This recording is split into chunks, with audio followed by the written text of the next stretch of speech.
이제 말씀을 봉독합니다. 말씀에 경청하시길 바랍니다. 주님, 내 기도를 들어주시고 내 부르짖음이 주님께 이르게 해주십시오. 내가 고난을 받을 때에 주님의 얼굴을 숨기지 마십시오. 내게 주님의 귀를 기울여 주십시오. 내가 부르짖을 때에 속히 응답하여 주십시오. 내 날은 연기처럼 사라지고 내 뼈는 화로처럼 달아올랐습니다. 음식을 먹는 것조차 잊을 정도로 내 마음은 풀처럼 시들어서 말라버렸습니다. 신음하다 지쳐서 나는 뼈와 살이 달라붙었습니다. 나는 광야의 올빼미와도 같고 폐허더미에 사는 부엉이와도 같이 되었습니다. 내가 누워서 잠을 이루지 못하는 것이 마치 지붕 위에 외로운 새 한 마리와도 같습니다. 원수들이 종일 나를 모욕하고 나를 비웃는 자들이 내 이름을 불러 저주합니다. 나는 죄를 밥처럼 먹고 눈물 섞인 물을 마셨습니다. 주님께서 저주와 진노로 나를 들어서 던지시니 내 사는 날이 기울어지는 그림자 같으며 말라가는 풀과 같습니다. 그러나 주님은 영원히 보좌에서 다스리시며 주님의 이름은 대대로 찬양을 받을 것입니다. 주님, 일어나셔서 시온을 긍휼히 여겨주십시오. 때가 왔습니다. 시온의 은혜를 베푸실 때가 왔습니다. 주님의 종들은 시온의 돌들만 보아도 즐겁습니다. 그 티끌에도 정을 느낍니다. 문나라가 주님의 이름을 두려워하고 이 땅의 왕들이 주님의 영광을 두려워할 것입니다. 주님께서 시온을 다시 세우시고 그 영광 가운데 나타나실 것이기 때문입니다. 헐벗은 사람의 기도를 들으시며 그들의 기도를 업신여기지 않을 것입니다. 다음 세대가 읽도록 주님께서 하신 일을 기록하여라. 아직 창조되지 않은 백성이 그것을 읽고 주님을 찬양하도록 하여라. 주님께서 성소 높은 곳에서 굽어보시고 하늘에서 땅을 살펴보셨다. 갇힌 사람들의 신음소리를 들으시고 죽게 된 사람들을 풀어놓아 주셨다. 아멘. 오늘 읽어드린 시편 102편 제목이 붙어 있습니다. 고난받을 때에 자신의 고민을 토로하는 기도, 그렇게 되어 있습니다. 오늘 이 시를 지은 저자는 극심한 시련과 역경 속에 있습니다.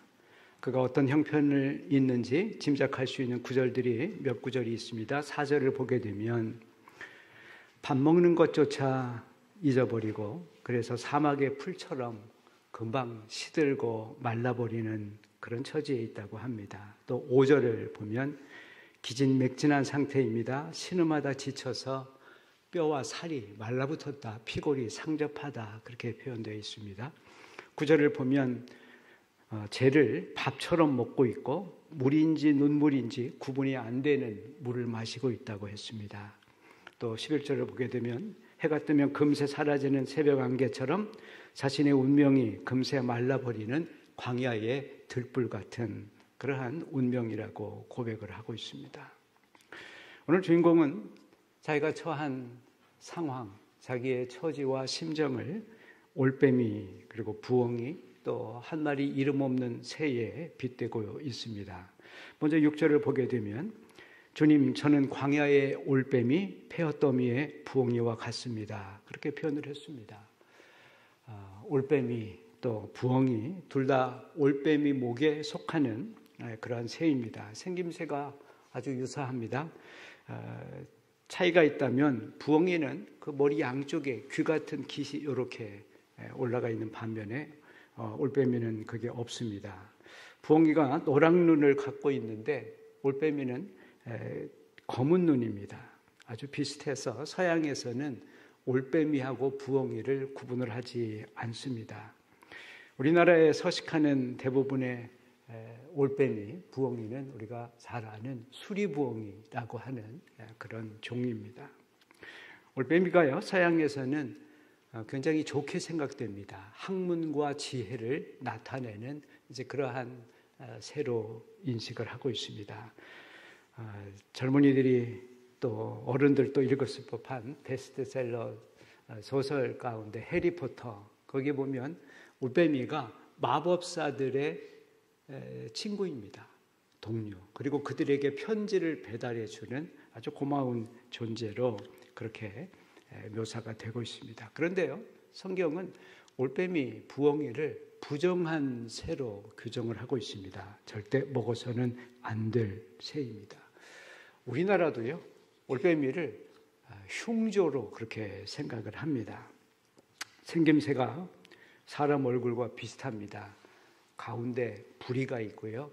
양쪽에 눈이 둥그런 눈이 있습니다. 생김새가 사람을 닮았는데 사람은 아니기 때문에 더 이상한 게 이제 올빼미입니다. 게다가 밤에만 활동을 하는 야행성이죠. 소리 없이 날다가 갑자기 낚아채는데 뱀이나 혹은 뭐 다람쥐나 이런 것들을 잡아먹는 맹금류입니다. 무엇보다 우리나라에서 사람들이 올빼미를 조금 안 좋게 흉조라고 생각한 데는 그 울음소리에 있습니다. 여러분 들어보셨습니까? 후 비슷합니까? 올빼미. 네, 아주 낮고 저음인데 그걸 밤에 들으면 약간 불길하게 느낀다고 하는 겁니다. 실제로요, 우리나라 조선왕조 실록을 보면 이성계가 올빼미를 굉장히 싫어했습니다. 그래서 태조 이성계가 여러 차례 올빼미 소리가 들리지 않는 궁전으로 거처를 옮겼다는 기록이 있습니다. 그의 아들이고 형제들을 여러 죽인 태종 이방원은 더 심했습니다. 그래서 아예 그 궁전을 지키는 수비대원들에게 올빼미 같은 그런 나쁜 새가 오지 못하도록 가면을, 무서운 그 귀신을 내쫓는 가면을 쓰고 수비하게 했다라고 하는 그런 기록도 있고요. 자기가 잠자는 그 궁에는 불을 환하게 켜갖고 대낮처럼 환하게 켜서 올빼미가 오지 못하도록, 부엉이가 오지 못하도록 그렇게 했다. 그런 기록도 있습니다. 아무튼 오늘 성경을 보면 주인공은 무슨 이유인지는 알 수 없지만 자기 자신의 운명을, 자신의 삶의 처지를 광야의 올빼미와 부엉이와 같다고 그렇게 묘사하고 있습니다.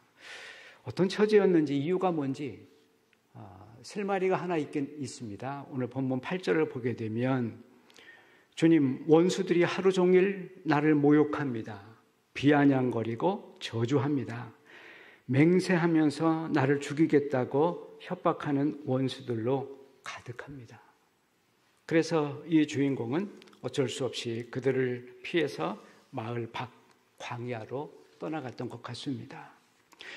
성경에서 광야나 사막은 그냥 광야와 사막이기도 하지만 그곳은 들짐승 그리고 악마가 거주하는 공간이라고 생각을 했습니다.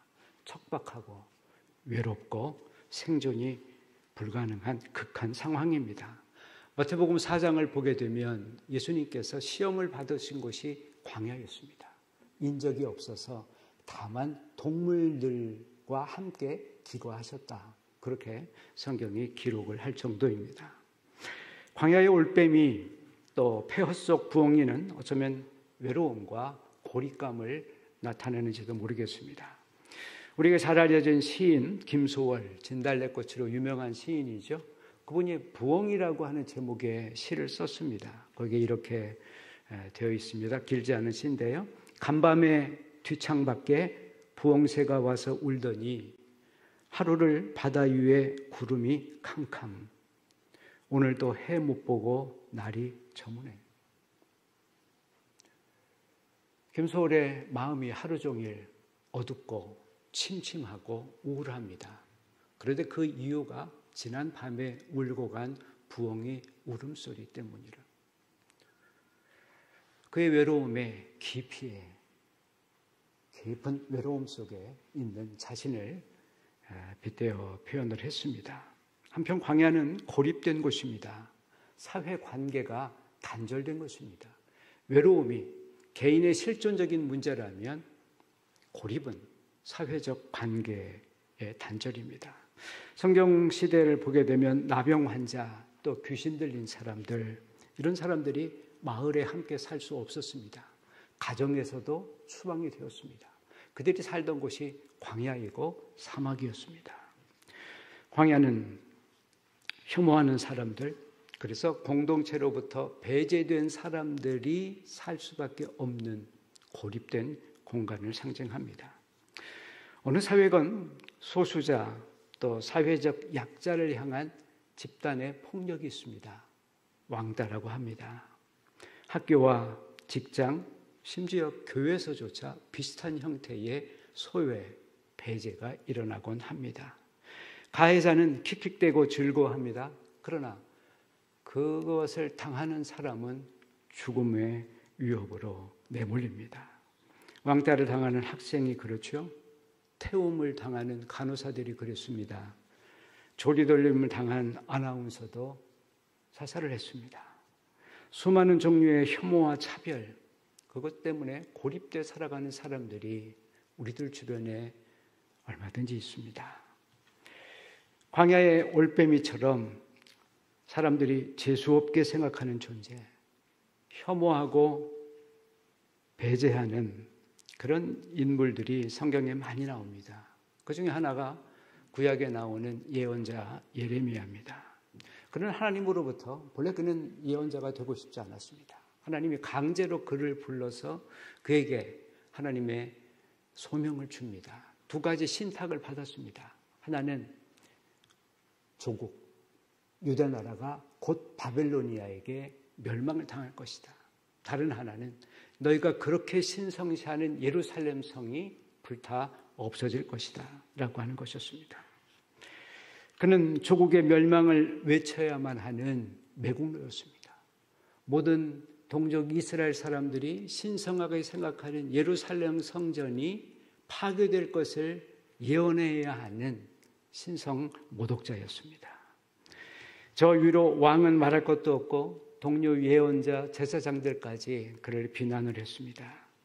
누구로부터도 환영받지 못하는 그러한 삶이었습니다. 그의 고향 사람들까지 나서서 더 이상 예언을 하지 말라고 그렇게 압박을 했습니다. 예레미야서를 보게 되면 몇 군데 그의 처지를, 그의 아픔을, 그의 고통을 표현한 구절들이 있습니다. 15장을 보면 주님, 온 세상이 다 나에게 시비를 걸어오고 싸움을 걸어옵니다. 모든 사람이 나를 저주합니다. 같은 15장을 보면 하나님, 저는 주님의 분노를 마음에 가득 안은 채 주님의 손에 붙들려서 사람들로부터 떨어져서 저 혼자 외롭게 앉아 있습니다. 그래서 마침내 20장에서는 이렇게 신세를 한탄합니다. 주님, 사람들이 날마다 나를 조롱합니다. 날마다 치욕과 모욕거리가 되었습니다. 그러면서 고백하기를 어머니는 왜 나를 낳으셔서 내가 이렇게 비참한 삶을 살아가게 하시는가, 그렇게 탄식하는 내용이 20장에 가득합니다. 사실 예레미야의 이름에는 이미 그의 비극적인 운명이 예고되어 있습니다. 예레미야, 여러 가지 이름의 뜻이 있는데 그중 하나가 여호와께서 내버리셨다, 여호와께서 내팽개쳤다, 그러한 이름 뜻을 가지고 있습니다. 오늘 읽은 시편 본문의 10절도 마찬가지의 말씀이 기록되어 있습니다. 10절을 보십시오. 주님께서 나를 저주하시고 나에게 진노하시면서 나를 내동댕이 치셨습니다. 주님께서 나를 내버리셨습니다.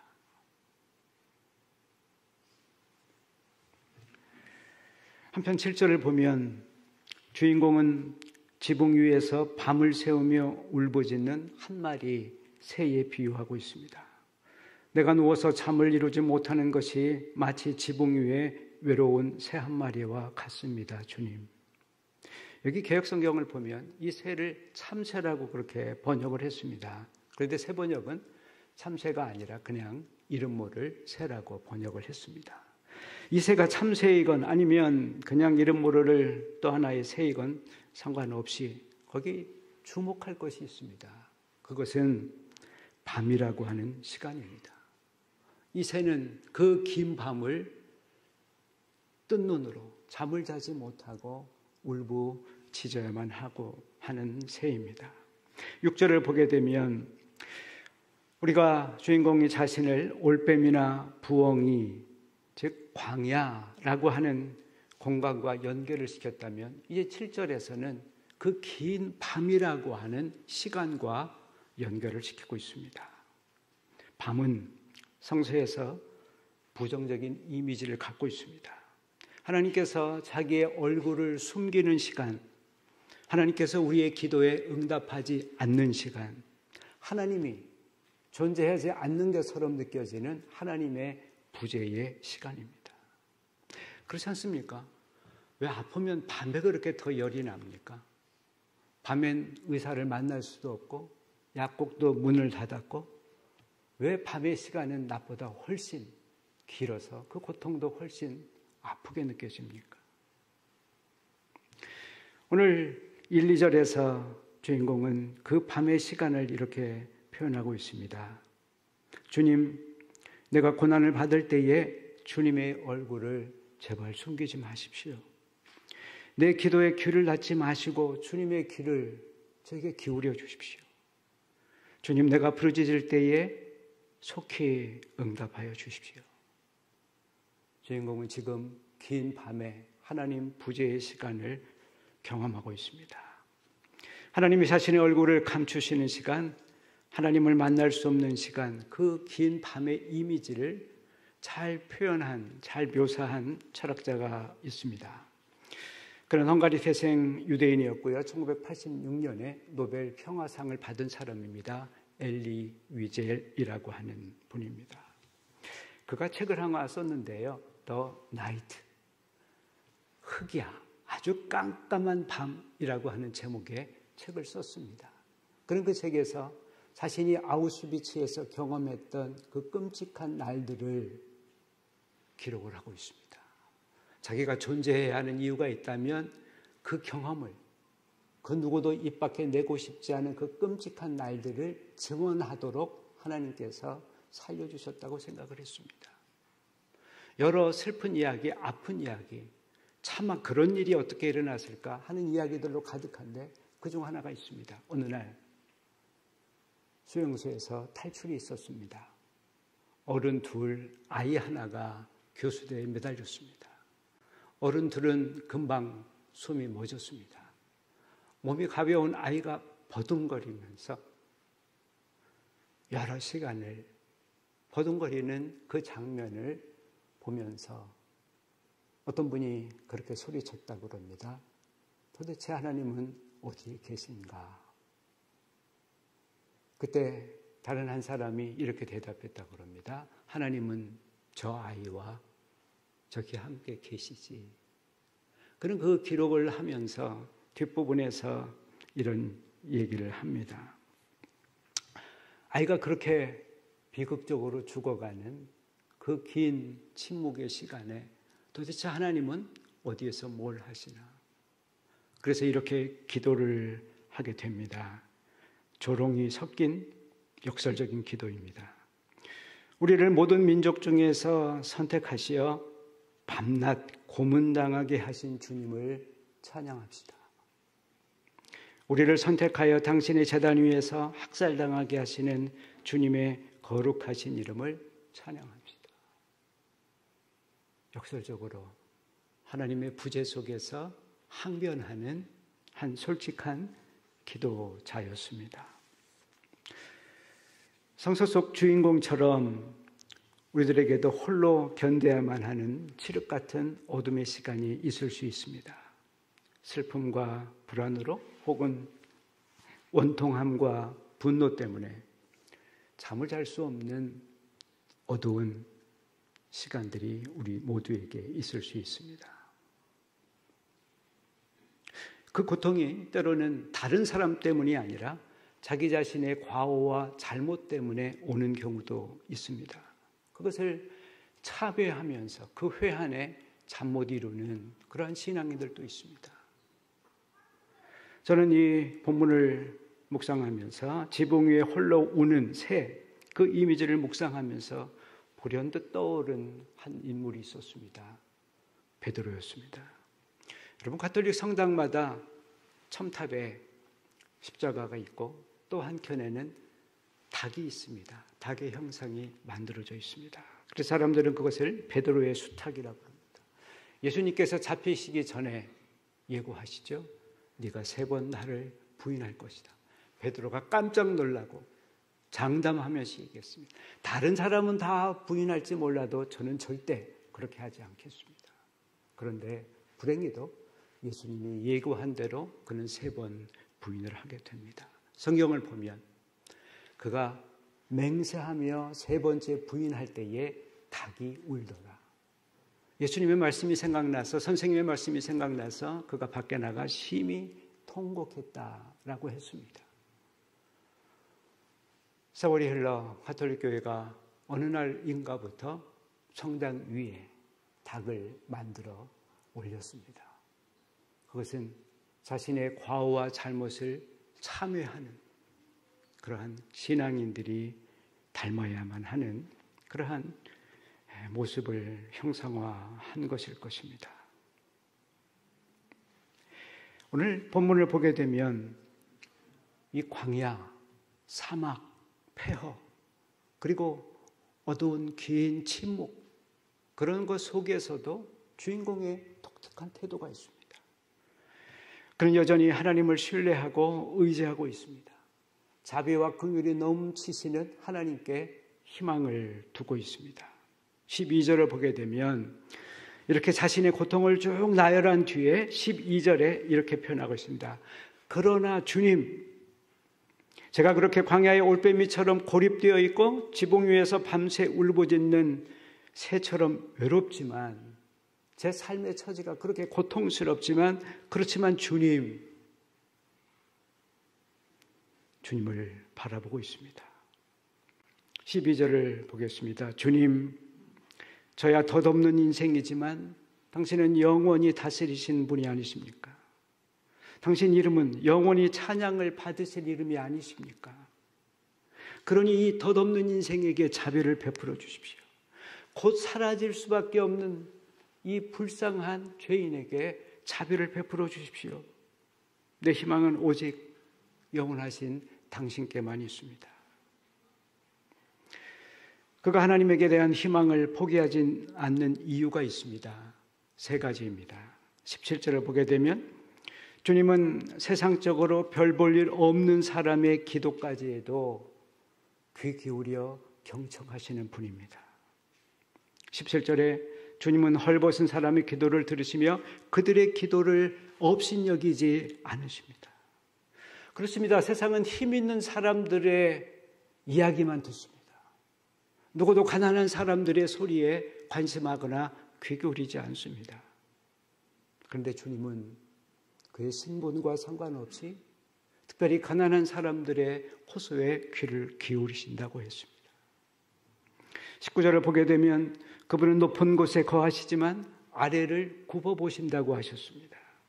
주님께서 성소 높은 곳에서 굽어보시고 하늘에서 땅을 살피셨다고 했습니다. 우리는 늘 위를 향합니다. 보다 높은 자리, 보다 높은 지위. 그런데 주님은 늘 아래를 향하여 쳐다보십니다. 주님은 하늘 위에 계시고 높은 시온산 위 예루살렘 성에 계시지만 저 아래 바닥에 살아가는 힘없는 사람들, 그들에게 귀를 기울이시고 그들을 바라보십니다. 마지막 20절을 보게 되면 주님은 우리를 죽음에서 해방하시는 분이라고 했습니다.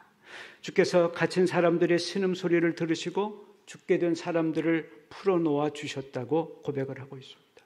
그렇습니다. 주님은 우리를 죄의 공포로부터, 죄의 노예 상태로부터 풀어 자유케 하시는 분이십니다. 말씀을 정리합니다. 죄송하게도 저는 여러분의 상황과 처지를 잘 모릅니다.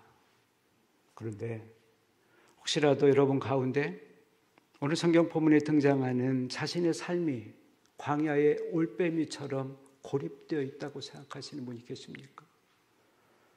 자신의 삶이 폐허더미의 부엉이 같은 황폐한 그런 삶 속에 있다고 느끼시는 분이 계십니까? 아니면 지붕 위에 외롭게 앉아서 밤을 새우는 이름 모를 새 같다고 느끼시는 분이 있습니까? 저는 여러분의 삶이 이렇게 고통스러운 삶이 안 되기를 소망합니다. 그러나 어쩔 수 없이 지금 이런 어둠의 시간을 지나고 계신 분이 계시다면 오늘 성경 시편 102편 말씀을 꼭 기억하시길 바랍니다. 광야라고 하는 공간, 깜깜한 밤이라고 하는 시간, 그것은 우리에게 견딜 수 없는 고통이지만, 그러나 그것은 우리에게 놀라운 영적인 기회가 될 수도 있습니다. 하나님을 만나기 좋은 영적 환경입니다. 하필이면 왜 그런 고통을 통해서 하나님을 만나야 되나? 왜 그 길밖에 없나? 우리 모두가 그렇게 탄식하지만 그것은 영적 신비에 속하는 일입니다. 다만 그 어려움을 지날 때에 우리에게 필요한 것은 오늘 성경의 주인공 같은 믿음입니다. 하나님에 대한 소망을 붙드는 것입니다. 주님, 저는 광야의 올빼미와 같고 지붕 위에 밤새 우짖는 새와 같습니다만, 그렇지만 주님, 그럼에도 주님, 나를 구원하실 분은 오직 당신뿐입니다. 나의 희망은 오직 당신뿐입니다. 속히 나의 기도에 응답하여 주시기를 바랍니다. 오늘 예배드리는 저와 여러분의 기도가 되길 바랍니다. 기도하십시다. 주님, 저희는 시편 시인처럼 심히 외롭고 고립되어 있습니다. 때로는 가정과 직장에서, 그리고 심지어 교회에서조차 상처투성이인 삶일 수도 있습니다. 내 마음 깊은 곳의 아픔을 알아주는 사람 하나 없고, 때로는 모두가 내 원수처럼 느껴질 때도 있습니다. 그러나 주님, 나를 구원하실 분은 당신뿐이십니다. 우리를 구원하여 주시옵소서. 예수님의 이름으로 간절히 기도하였습니다. 아멘.